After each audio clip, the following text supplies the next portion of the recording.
Hello students, welcome to परम M class. आज हम ऑप्टिक्स का नेक्स्ट टॉपिक करने वाले हैं। इस टॉपिक के अंदर हम फ्रिजनल बायप्रिज्म की थिकनेस निकालेंगे by using a transparent sheet. तो देखो, पिछले वीडियो में हमने फ्रिजनल बायप्रिज्म के बारे में समझा। फ्रिजनल बायप्रिज्म का यूज़ किया जाता है थिकनेस को डिटरमाइन करने के लिए। ठीक है, यहाँ पे हम दो वर्चुअल सोर्स यूज़ करेंगे। देखो इसका डायग्राम किस तरीके से ड्रॉ होगा। यहाँ पे हमने एक सोर्स लिया S1 और यहाँ हम एक सोर्स ले रहे हैं S2। ये दोनों वर्चुअल सोर्स हैं और ये हमने यहाँ पे रख दिए एक स्क्रीन। ठीक है, ये सेंटर पॉइंट है, इसको हम O नाम दे रहे हैं। यहाँ पे हम एक थिक ट्रांसपेरेंट शीट रखेंगे। इस तरीके से यहाँ पे हमने एक शीट रखी है और इस शीट की थिकनेस जो है वो हम यहाँ पे कंसीडर कर रहे हैं, क्या है, T। ठीक है, अब यहाँ से हम लाइट पास करा रहे हैं। ये एक इंसिडेंट रेडिएशन है जो इस शीट के अंदर से पास हो रही है, वो स्क्रीन के ऊपर एक पॉइंट पे जाके मिलेगी। इस पॉइंट को हमने नाम दिया है P पॉइंट। देन हम यहाँ से पास करा रहे हैं सेकेंड। जब हम यहाँ से पास करा रहे हैं तो हम ऑब्जर्व कर रहे हैं कि जो लाइट है वो पास हो रही है O पोजीशन से। ठीक है, एरो से इसको हम रिप्रेजेंट कर देंगे। नेक्स्ट हम सेकंड सोर्स से लाइट जो है वो फॉल कराएंगे। जब हम सेकंड सोर्स से लाइट फॉल करा रहे हैं तो फर्स्ट यहाँ पे कंडीशन हम ऑब्जर्व कर रहे हैं कि लाइट जो है वो हमारी P पॉइंट के ऊपर जाके मिल रही है इस तरीके से। सेकंड कंडीशन में लाइट जो है वो O पॉइंट से पास हो रही है और फिर हमारी इस तरीके से वो ट्रेवल करेगी। ठीक है, अब ये जो हमने सोर्स और यहाँ पे स्क्रीन लिया है, इन दोनों के बीच का डिस्टेंस हम यहाँ पे लेके चल रहे हैं कैपिटल D, और इन वर्चुअल सोर्सेज के बीच का जो डिस्टेंस होगा वो हम लेके चल रहे हैं स्मॉल d, और P से O पॉइंट का जो डिस्टेंस है उसको हम रिप्रेजेंट कर रहे हैं x से। अब देखो, जो O पॉइंट है, इस पॉइंट के ऊपर अगर हम S1 से O चेक करते हैं और अगर हम S2 से O चेक करते हैं तो यहाँ पे डिस्टेंस जो है वो क्या रहेगा, सेम रहेगा। तो इस O पॉइंट के ऊपर हमें सेंट्रल ब्राइट फ्रिंज मिलेगी। ठीक है, रीज़न आपको ये लिखना है क्योंकि जो ऑप्टिकल पाथ है S1O और S2O, इनका पाथ क्या रहेगा, सेम रहेगा। अब देखो यहाँ पे जो हमने शीट यूज़ की है, इसकी थिकनेस हम क्या ले रहे हैं, T ले रहे हैं। जब हम इसको एक मटेरियल मीडियम के अंदर इंट्रोड्यूस करेंगे तो इसका रिफ्रैक्टिव इंडेक्स हम क्या ले रहे हैं, म्यू। अब देखो, रिफ्रैक्टिव इंडेक्स जब हम यहाँ इसका म्यू ले रहे हैं और ये अलग अलग मीडियम के अंदर जाएगी तो इसकी जो वेलोसिटी होगी वो डिफरेंट होगी। मीडियम पे डिपेंड करती है, रेयर है, डेंसर है, किस टाइप का आप मीडियम लेके चल रहे हो वहाँ पे। तो जब डिफरेंट वेलोसिटी होंगी लाइट की तो फ्रिंज शिफ्ट हमारी अपवर्ड डायरेक्शन के अंदर मूव करेगी। ये सेंट्रल पोजीशन है, इस पोजीशन से हमारी ऊपर की तरफ जा रही है। हमने यहाँ पे एक पॉइंट कंसीडर कर लिया है, इसको हम नाम दे रहे हैं P0। ठीक है, इस पोजीशन की तरफ यहाँ पे ये शिफ्ट कर रही है और इसका जो डिस्टेंस है, ये डिस्टेंस हम कंसीडर कर लेते हैं कि ये डिस्टेंस है x0। इस सिचुएशन के अंदर जो ऑप्टिकल पाथ होगा S1 P0 और S2 P0 का, वो क्या आएगा, दोनों का इक्वल आएगा, क्योंकि जो x पॉइंट है वो रिप्रेजेंट कर रहा है O से P के डिस्टेंस को। अब देखो, हमें पाथ डिफरेंस निकालना है जब P पॉइंट के ऊपर पहुंच रही है। यहाँ पे दोनों के बीच में कुछ ना कुछ पाथ डिफरेंस रहेगा, तो इसको हम इस तरीके से लिखेंगे, the path difference between light wave reaching at point P from S1 and S2 is given by, इसे हम इस तरीके से लिखेंगे, पाथ डिफरेंस। तो देखो, पिछले कॉन्सेप्ट में हमने इस तरीके से निकाला था, del equals to XT upon D। ये पार्ट डिफरेंस आ गया। साथ में हम यहाँ पे यूज़ करेंगे माइनस म्यू -1 इंटू T। ठीक है, म्यू किसको रिप्रेजेंट कर रहा है, रिफ्रैक्टिव इंडेक्स, और T किसको रिप्रेजेंट कर रहा है, थिकनेस को। अब देखो, ये पॉइंट जो है वो हमारे पास कैसे आया। अब हम यहाँ पे कंसीडर कर रहे हैं कि जब लाइट एयर के अंदर ट्रेवल कर रही है तो उस टाइम पे उसकी वेलोसिटी क्या है, C0। ठीक है, light travel into air. Second हम यहाँ पे लेके चल रहे हैं, जब लाइट ट्रेवल कर रही है शीट के अंदर तो उस टाइम पे इसकी जो स्पीड होगी वो क्या होगी, c लेके चल रहे हैं। तो हम यहाँ पे इसकी वेलोसिटी देखेंगे इसके अंदर, तो इसको इस तरीके से लिखा जाएगा। फर्स्ट हमने यहाँ पे ये वाला पाथ यूज़ किया है s2p अपॉन, यहाँ पे इसकी जो स्पीड है वो किस में है, एयर में, तो इसकी स्पीड रहेगी c naught equals to, next हम यहाँ पे लेंगे इस पॉइंट से, तो यहाँ पे हमारे पास क्या आ जाएगा, s1p, डिस्टेंस निकालना है इसका, तो इसकी थिकनेस क्या है t, तो वो सब्ट्रैक्ट कर देंगे, यहाँ आ जाएगा s1p minus t upon c note, क्योंकि ये एयर में है तो एयर के लिए सी नोट है। देन आ जाएगा प्लस, इसके लिए लेंगे शीट के लिए, तो इसका जो थिकनेस है, डिस्टेंस है, वो क्या है t, और स्पीड यहाँ पे क्या रहेगी c, क्योंकि शीट के लिए हम स्पीड क्या लेके चल रहे हैं, c लेके चल रहे हैं। अब नेक्स्ट स्टेप में देखो आप, इसको हम कुछ इस तरीके से लिख सकते हैं, यहाँ पे ये सी नोट है, यहाँ सी नोट है, इसको हम इधर ले आएंगे s2p upon c note minus, यहाँ आ जाएगा s1p minus t upon c naught equals to t by c, ये टर्म आ जाएगा। इसका एलसीएम लेंगे, दोनों के नीचे क्या रहेगा, सी नोट, ऊपर ये टर्म आ जाएगी, तो ये वाली टर्म जब हम क्रॉस करेंगे इधर शिफ्ट हो जाएगा सी नोट, तो उसको नेक्स्ट स्टेप में कुछ इस तरीके से लिखेंगे हम, s2p equals to s1p minus t plus c naught upon c into t, इस तरीके से लिख सकते हैं।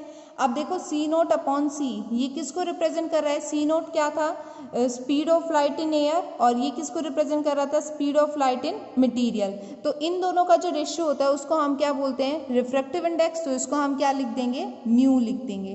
तो यहाँ हमारे पास टर्म चलेगी s2p equals to s1p minus t plus mu t, ये टर्म फॉर्म हो रही है, इसको हम इधर ले आएंगे, तो यहाँ बनेगा s2p equals to s1p equals to, sorry इधर आके ये माइनस का होगा, इक्वल का साइन एज इट इज रहेगा। नेक्स्ट स्टेप में हम क्या कर सकते हैं, t दोनों से कॉमन निकल रहा है, तो t को हम कॉमन निकाल लेंगे, यहाँ पे हमारे पास क्या बचेगा, म्यू माइनस 1, इस टर्म को हम इस तरीके से लिख सकते हैं। दोबारा देखो ये वाला स्टेप, यहाँ इसको हम इधर लेके गए, प्लस का है तो माइनस का आ गया, यहाँ इन दोनों टर्म से क्या कॉमन निकल रहा है, टी को हमने बाहर कॉमन निकाल लिया, पहले हमने प्लस वाली टर्म को लिख दिया और उसके बाद हम क्या कर रहे हैं, माइनस वाली टर्म को लिख रहे हैं। तो हमारे पास जो पार्ट डिफरेंस है वो किसके इक्वल आ गया, म्यू माइनस 1, और कॉमन क्या निकल गया, यहाँ पे टी आ गया। अब देखो P पॉइंट जो है वो हमारा क्या है, ओरिजिनल पॉइंट है जहाँ पे दोनों रे जाके मिल रही हैं। अगर हम n फ्रिंजेस का पार्ट डिफरेंस देखते हैं तो n फ्रिंजेस के लिए जो पार्ट डिफरेंस रहेगा वो हम इस तरीके से लिखेंगे, mu minus 1 t equals to n lambda, ये किसके लिए है, for nth fringes path difference, और ये किसके लिए था, सिर्फ एक पॉइंट के लिए जो हमने किस पे निकाला है, P पॉइंट पे। आई होप अब समझ आ गया होगा कि ये हमने किस तरीके से लिखा है। अब देखो nth को हम इस तरीके से लिख रहे हैं, अगर P पॉइंट का ही चेक करते हैं तो एट P पॉइंट अगर nth फॉर्मेशन में लिख रहे हैं तो उसको हम इस तरीके से लिखेंगे, xt upon d minus mu minus 1 t equals to n lambda, ये वैल्यू आ जाएगी। यहाँ से अगर हम x की वैल्यू निकालते हैं तो x की वैल्यू क्या फॉर्म होगी आपकी, n lambda as it is रहेगा, इधर ये वाली टर्म इधर आके मल्टीप्लाई में होगी और d जो है वो क्या हो जाएगा, डिवाइड में। तो उसको हम इस तरीके से लिख लेंगे, capital D upon small d n lambda plus mu minus 1 into T. यहाँ पे d जो है वो रिप्रेजेंट कर रहा है स्क्रीन और स्लिट के बीच का डिफरेंस, स्मॉल d रिप्रेजेंट कर रहा है सोर्सेज के बीच का डिस्टेंस, n नंबर के लिए, लैम्डा वेवलेंथ के लिए, म्यू रिफ्रैक्टिव इंडेक्स है, और t रिप्रेजेंट कर रहा है यहाँ पे थिकनेस को। ठीक है, अगर इसी को हमें nth फॉर्म के अंदर लिखना है, अगर हम यहाँ nth फॉर्म में लिख रहे हैं और जो थिन शीट हमने ली है उसको इंट्रोड्यूस करा रहे हैं, तो जो O पॉइंट है उसके ऊपर हम इस तरीके से लिख देंगे xn, इसको हम n से डिनोट कर लेंगे, d अपॉन डी यहाँ पे चलेगा n lambda plus mu minus 1 into T, ये आपके पास क्या आ जाएगा, पाथ डिफरेंस। अब देखो जो हमने ओरिजिनल डिस्टेंस लिया था वो हमने क्या पढ़ा था कि वो शिफ्ट होती चली जाएंगी, और जब वो शिफ्ट हो रही है तो यहाँ पॉइंट हमें किस पॉइंट पे मिल रहा था, P0 पॉइंट के ऊपर। अगर इस पॉइंट के ऊपर हम चेक करते हैं तो डिस्टेंस जो है वो क्या रहेगा, x0। तो देखो इसको हम किस तरीके से लिखेंगे, इस तरीके से आ जाएगा। n की वैल्यू को हम यहाँ पे यूज़ कर रहे हैं 0। जब n को 0 रखेंगे तो ये टर्म क्या हो जाएगी आपकी 0, सिर्फ ये टर्म बचेगी और ये टर्म बचेगी, तो इसको हम इस तरीके से लिख लेंगे। अब देखो अगर रिफ्रैक्टिव इंडेक्स जो है वो ग्रेटर देन 1 है तो उस कंडीशन के अंदर जो x0 वाली पोजीशन है वो क्या होगी, पॉजिटिव होगी, और वहाँ पे जो सेंट्रल फ्रिंजेस हैं, सेंट्रल ब्राइट फ्रिंजेस, वो अपवर्ड डायरेक्शन के अंदर शिफ्ट करेंगी। तो उन फ्रिंजेस के लिए हम इस तरीके से लिखेंगे, फ्रिंज विड्थ आ जाएगी xn minus xn minus 1। nth term से n-1 टर्म तक हम यहाँ पे लिखेंगे।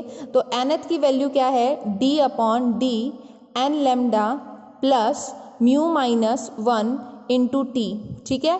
और जब हम n-1 टर्म के लिए लिख रहे हैं तो यहाँ लिखेंगे d अपॉन डी, यहाँ पे आपकी n की जगह कौन सी टर्म आएगी, n-1, तो यहाँ आ जाएगा n-1 into lambda plus mu minus 1 into T, ये टर्म बच जाएगी। अब इन दोनों टर्म्स को हम क्या करेंगे, सॉल्व कर लेंगे।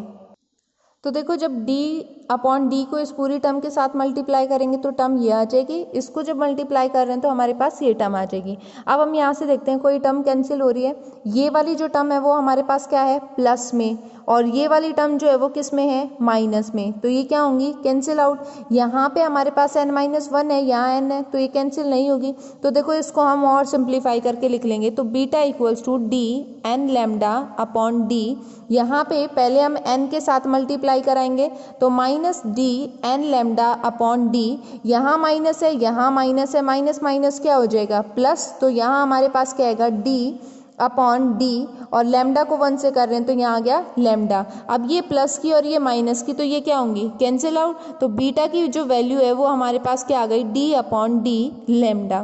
तो ये हमारे पास फ्रिंज विड्थ आ गई है इस कंडीशन में। तो ये क्या शो कर रही है कि फ्रिंज विड्थ जो है वो हमारी चेंज नहीं हो रही है जब हम थिन शीट को इंट्रोड्यूस कर रहे हैं।